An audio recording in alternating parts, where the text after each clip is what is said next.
ವರ್ಷಗಳ ಪರಿಚಯ ಪ್ರೀತಿಯಾಗಿ ಈಗ ದಾಂಪತ್ಯಕ್ಕೆ ಕಾಲಿಟ್ಟ ನಟಿ ರಜನಿ ಹಾಗೂ ಜಿಮ್ ಟ್ರೈನರ್ ಅರುಣ್ ವೆಂಕಟೇಶ್ ಮದುವೆಯ ವಿಡಿಯೋವನ್ನು ರಜನಿ ಹಂಚಿಕೊಂಡು ಅಭಿಮಾನಿಗಳಿಗೆ ಧನ್ಯವಾದ ತಿಳಿಸಿದ್ದಾರೆ. ಅವರ ಆಪ್ತರು ಹಂಚಿಕೊಂಡ ಮದುವೆಯ ಕೆಲ ಫೋಟೋಗಳು ವೈರಲ್ ಆಗಿದ್ವು. ರಜನಿ ಅವರೇ ವಿವಾಹ ಕ್ಷಣದ ವಿಡಿಯೋ ಮಾಡಿ ಹರಿಬಿಟ್ಟಿದ್ದಾರೆ. ಈ ವಿಡಿಯೋ ಗಮನ ಸೆಳೆಯುವ ರೀತಿಯಲ್ಲಿದೆ. ದೆಹಲಿಯ ಕೆಂಪುಕೋಟೆ ಬಳಿ ಸ್ಫೋಟ ಪ್ರಕರಣಕ್ಕೆ ಹಾಗೂ ಕರ್ನಾಟಕದಲ್ಲಿನ ಕೆಲ ಬೆಳವಣಿಗೆಗಳಿಗೆ ಲಿಂಕ್ ಇದೆ ಎಂದು ವಿಪಕ್ಷ ನಾಯಕ ಅಶೋಕ್ ಅನುಮಾನ.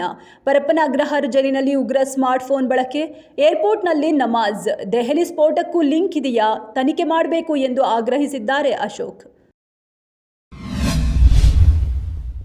ಸತತ 2ನೇ ವರ್ಷವೂ ಗೋವಾದಲ್ಲಿ ನಡೆದ ಐರನ್ ಮ್ಯಾನ್ 70.3 ಮ್ಯಾರಥಾನ್ ಓಟವನ್ನು ಯಶಸ್ವಿಯಾಗಿ ಪೂರ್ಣಗೊಳಿಸಿದ್ದಾರೆ ತೇಜಸ್ವಿ ಸೂರ್ಯ.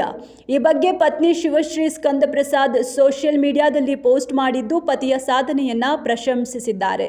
ತೇಜಸ್ವಿ ಸೂರ್ಯ ಅವರು ತಮ್ಮನ್ನು ಎತ್ತಿಕೊಂಡಿರೋ ಫೋಟೋವನ್ನು ಶೇರ್ ಮಾಡಿದ್ದಾರೆ. ಆಸ್ತಿಗಾಗಿ ಮಗಳೇ ಸಾಕು ತಾಯಿಯನ್ನ ಉಸಿರುಗಟ್ಟಿಸಿ ಕೊಲೆ ಮಾಡಿರೋ ಘಟನೆ ಚಿಕ್ಕಮಗಳೂರು ಜಿಲ್ಲೆ ಎನ್ನಾರ್ಪುರ ತಾಲೂಕಿನ ಗ್ರಾಮದಲ್ಲಿ ನಡೆದಿದೆ.